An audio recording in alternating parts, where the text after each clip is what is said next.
Hey guys, welcome to another market update. Today I'm going to keep it short, just talk about Bitcoin, talk about long-term expectations, where I'm looking to buy. Price actually hit my point of interest, like ever since we hit 66K, 65K. I've been talking about how we could revisit the 59K lows. We hit that, price moved up, but I'm not really convinced with this low. I want to see more in terms of recovery. I want to see more in terms of how price action and flows develop here. But before we start that, I just want to talk about why I'm still looking to long dips rather than short everything. Like, yeah, I have been taking some short-term short trades, but the reason I'm still bullish for quarter four is just as simple as history. Because quarter four, every summer we have a period of illiquidity. You can see it in 2021. If you go to the Bitfinex or the BitMEX charts, you can see it every time. So summer is usually when a lot of liquid funds are not really trading. And it's not our job to understand why, right? Seasonality, like sometimes you have to look under the hood, but most of the time you're better off just not looking under the hood and taking it as face value. So quarter four and election years are historically extremely bullish.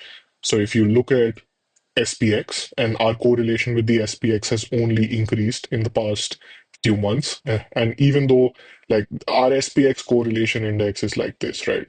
So it keeps rotating. I've made a lot of posts about this. It's an oscillating correlation. We could be at the top of our correlation, and it could be that SPX pushes up higher here while crypto bleeds down. That's completely fine, but as long as it's high and as long as Bitcoin is more correlated with stocks rather than gold, because previously, there's two things you want to track Bitcoin correlation with. Number one is equities, number two is gold. Now, if it's correlated with gold, it's being treated as a store of value. And if it's correlated with the SPX, it's just treated as just another risk asset. All right. So that being said, let's just get into the chart. SPX every quarter four has been bullish in every election year, at least in recent history. You can track this all the way back till 2006. Then every single quarter four has been bullish. Especially recent events are much more relevant because economic policies mirror that, right? So that's why, based on recent events, it's much more important. And usually, especially in election years, we already have some sort of a momentum building up, which just continues higher. So I just expect more of the same, especially from equities. So, we're grinding higher here, even if we correct somewhere in 2025. I still expect that to be something minor. So something minor, maybe like 2022, but that was 2 years after the election. So, we can still do it in 2025, we can do it in 2026. But what this looks like what this chart looks like is that every time there's been some sort of correction, prices just moved up. So just expect more of the same. And if we go to the monthly chart, you'll actually see that for election years. So this was October 2020. So in election years, this is why, I told you that October isn't really something that you just blindly long on monthly open and wait till monthly close. So this was the election year.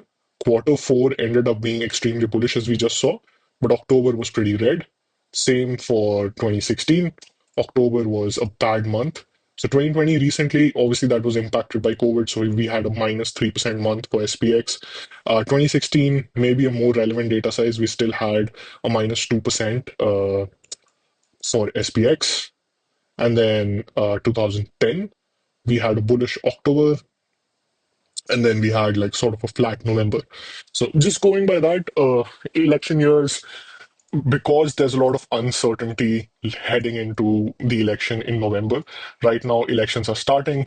You can see the election stats for Trump versus Harris, and it's all pretty, I would say, still even Stevens because it's oscillating between 45 to 50%, 55% for relative candidates. which means that even though those odds can be manipulated, it's still important to factor in that there's a lot of uncertainty in the markets and a lot of liquid funds.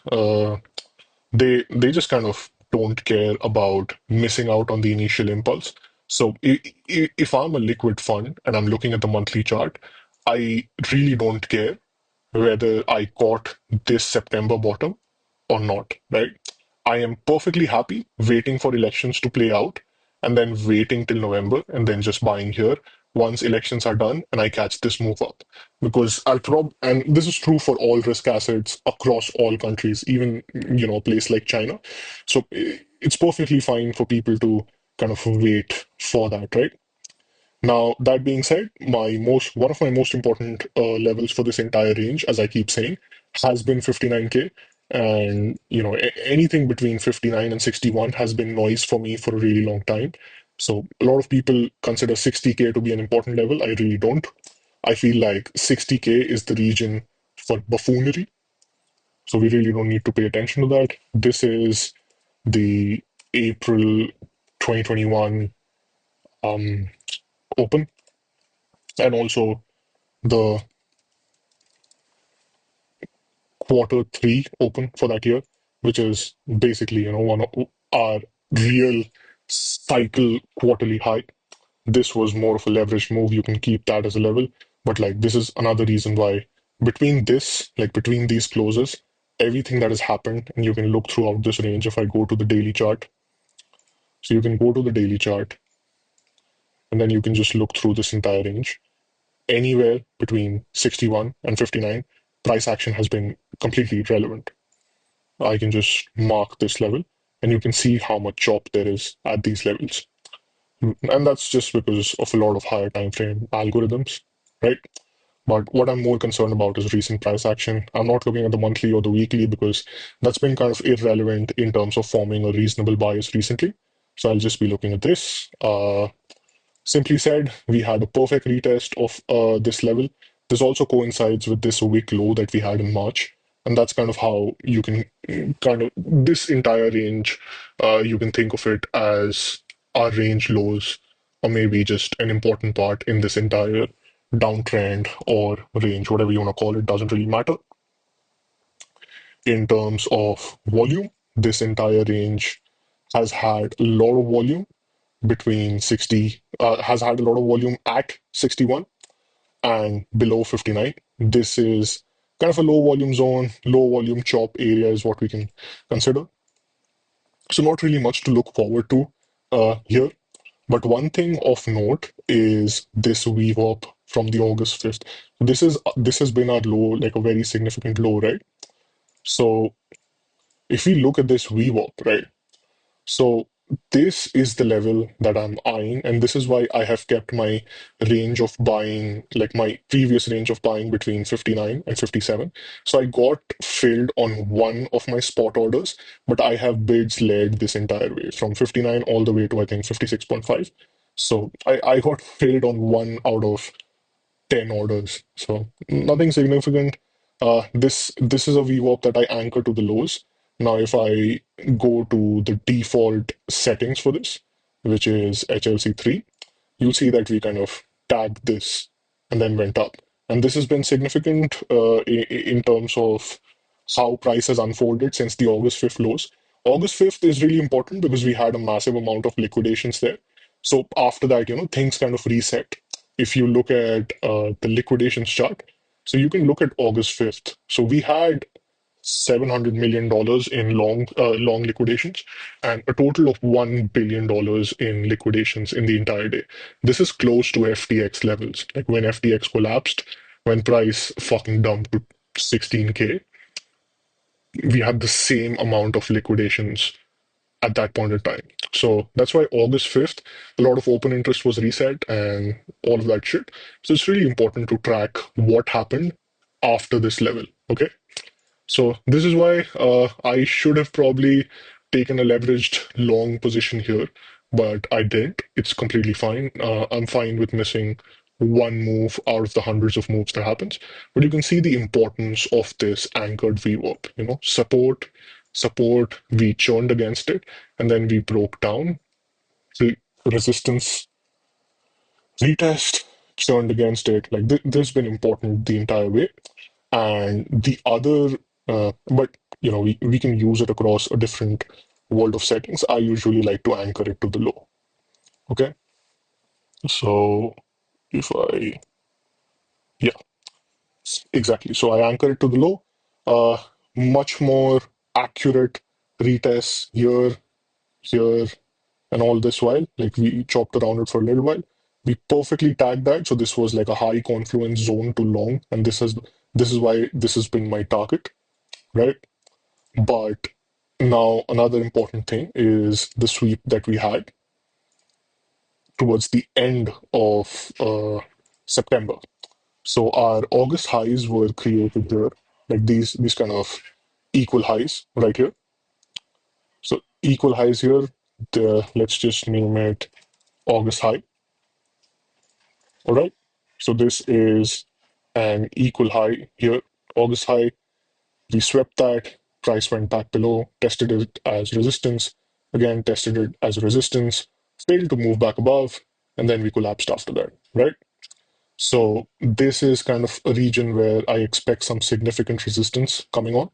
And then if we track the volume distribution since August, you can look at how significant these price levels have been, right? So again, this region is a place of importance. This region is a place of importance. And then this is our value area low around 56, 100. And my base case remains the same. Like I was expecting price to form this as drive one, drive two, and drive three, which can still happen. But this is probably an area where we should have been paying more attention. We swept these lows as well. Now, what I want to see is we still have these moves up. So if we sweep this level, or maybe even this level, but we don't break down after that, we sweep, reclaim, we see an open interest flush. I'll talk about that in a moment. Then I can consider longing again. All right. So that's my bias for Bitcoin. Something that's important is also the NPOC that we had here. Usually, when we have these bounces, it's not really on very high volume, right? So if you look at volume, we had a lot of spikes around these 60K lows, but not really anything, it was higher than average yesterday, but nothing too significant to think of it as a peak or bottom. It doesn't necessarily have to be, but I want to see something like this. Like I want to see something like September 6th when we had that 53K low at least. So it doesn't matter if we don't have a large number of liquidations. We should at least have one more spike, right? And I could be wrong, and I have plans for buying if I'm wrong. It's just that this NPOC is a level that I'm tracking very keenly because this would kind of front run the VWAP here, and this is also supply. Now, this NPOC, I'll tell you why it's important because this is a level that we held as support for a long time before breaking down. So we had these lows here. So initially, you swept these, you came back below them, and then you treated this as a resistance level before deviating this VWAP, still holding it. People think that, okay, we deviated above resistance, but we're still holding against this. So an expectation of this was there. But that didn't really happen. And I'm pretty sure that we have a lot of stacked orders around here. So one thing I would keep in mind is that we just take these highs and then roll back over. Now, where would I be interested in buying anything in that case?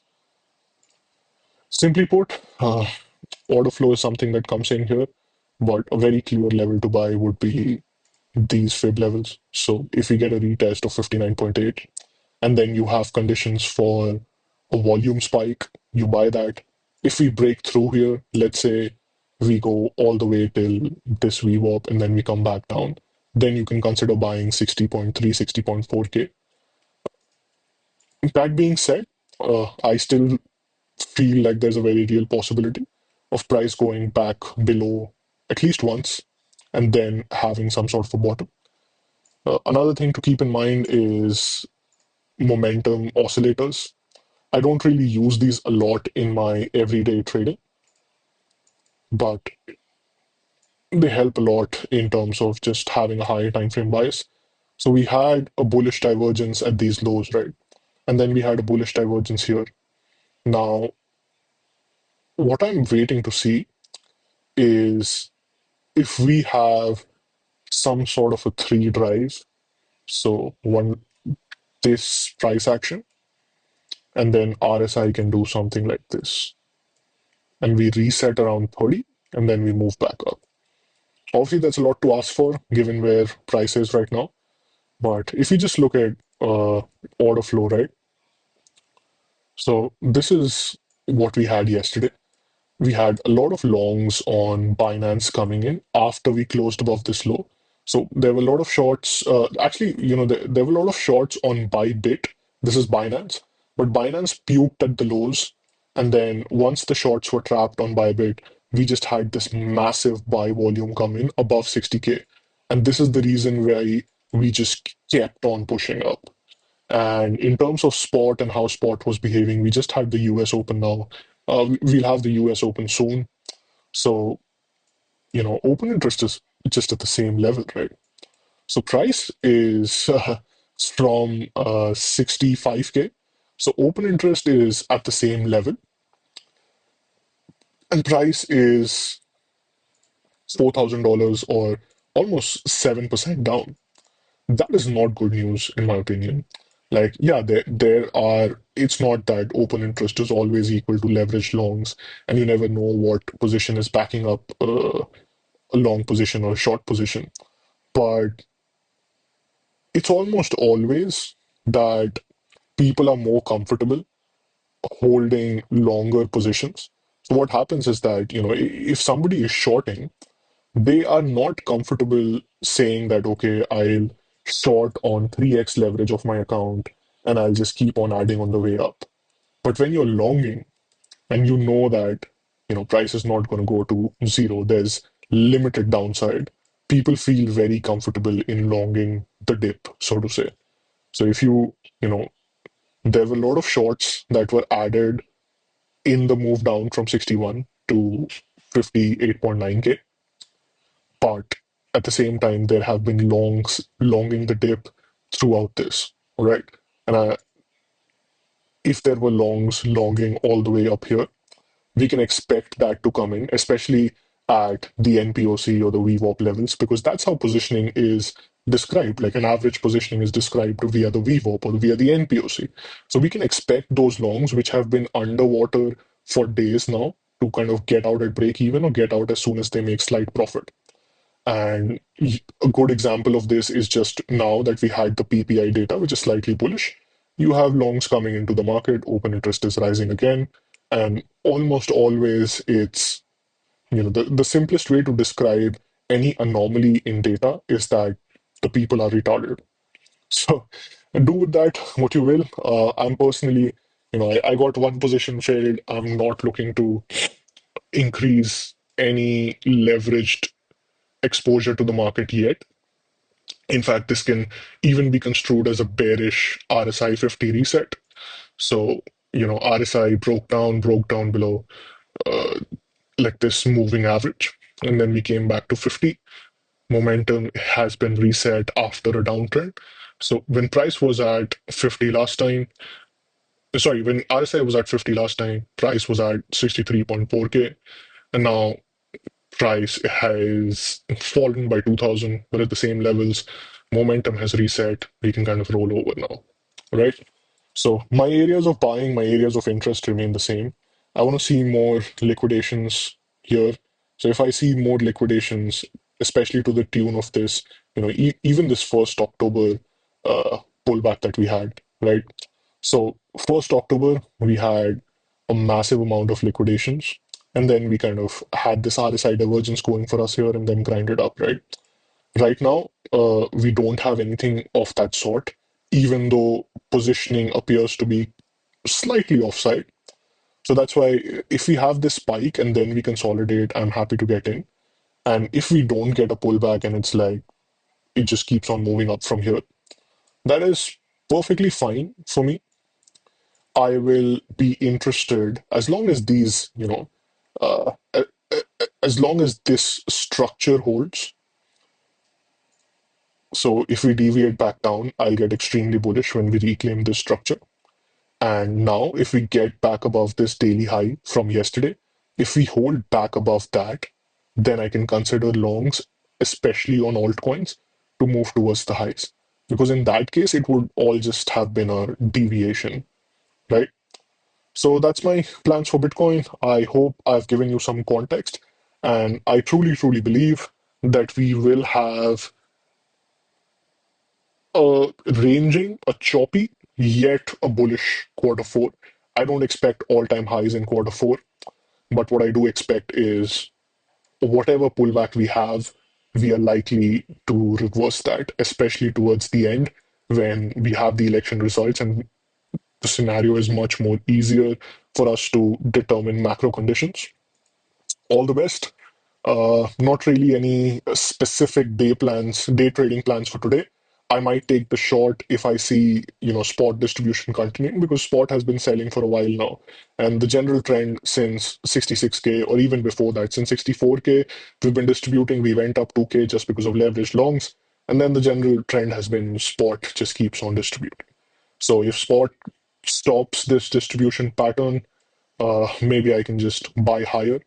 For now, I'll be looking for some sort of shorts from the levels we discussed, the NPOC, the VWAP above, still trading with a smaller position size comparatively speaking.